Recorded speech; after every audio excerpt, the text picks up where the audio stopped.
G'day leaders, Emil here from Performance by Design in cold and wintry Toronto, Canada, with this week's Don't Leave Your Culture to Chance email based on this topic that we're having a lot of conversations with our clients and teams we're working with and leaders we're working with around being busy. If you're too busy as a leader and feeling like you're always running off your feet, you're doing leadership wrong. So in this week's email, we've got a whole bunch of great articles. They're very short. They're simple and practical that you can use straight away. And here's 3 tips that we would like you to consider, please. Number 1, no devices for the first 30 and last 30 minutes of the day. Jumping out of bed, jumping onto your device often will create cortisol flush, that stress hormone in the brain, leading you to go immediately into fight or flight, not giving you that space and that stillness to move into the day when we would have you consider that first 30, even the first hour or so, can be the best part, the most beautiful part of your day. And when you do the research on the great high performers, they own often the first 2 to 3 hours with no interruptions, okay? Another tool that I love using is self-control. It's an app that blocks you out of websites. So even if you try to get in them and start scrolling social media or YouTube, you can't get in there, okay? Self-control is an absolute gem. This is the one that's probably annoying us internally a lot. Stop doing your team member's job. So often when we uncover what's really happening inside of the teams and we're working with is that the leaders are doing their job, or leaders are doing other leaders' jobs and they're not playing their role because sometimes they actually don't know what their role is, or they'd much just rather say, I'll just do it myself.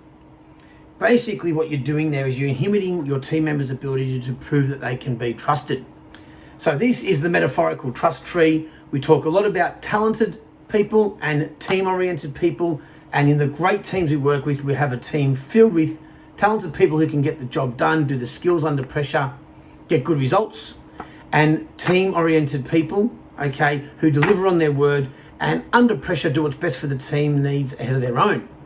Obviously, the two together build and put dollars in the metaphorical trust bank and build that bridge, that branch from team and talent to the trust.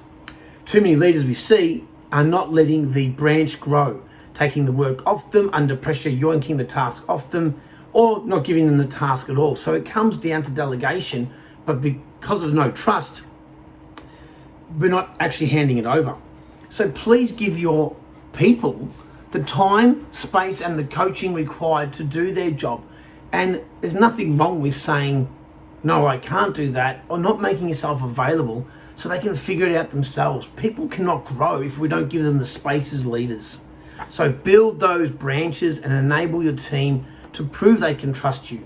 And a great way to do that is to schedule reflection. Okay, number 3, in meetings, start your meetings with stories of challenges, wins, shout outs, sharing stories about behavior as to why you can trust your team members, okay? 4 other questions to consider. 2 from Amy Edmondson's work out of Harvard. Am I missing anything? And does anyone see this differently to me? In the meeting, schedule this as an actual agenda item. This is a great psychological safety builder which enables the real talk, which is the real gold of the PBD system and any great team that we work with, okay? It builds inclusivity, it builds trust, it builds that safety to have real talk. So, am I missing anything? And does anyone see this differently to me as the leader? PBD Gold. Love these 2 questions. And yes, we do have leaders use these questions as agenda items. What can we take off your plate? We have team members ask the leader in the meeting, what can we take off your plate? Feels a bit weird at the start, but it starts to get you thinking because that reflection time gives you the stillness and that moment to go, maybe I am doing that can be handed over. And we start to develop that skill, that habit of reflecting and delegating. And then the other reverse one is outwardly as the leader saying, can anyone see something I should hand off? And again, we'll feel a bit weird, like everything's something new. It'll feel a bit awkward. But these are 2 great questions that we would challenge you to consider being agenda line items in team meetings to start delegating and building that trust tree.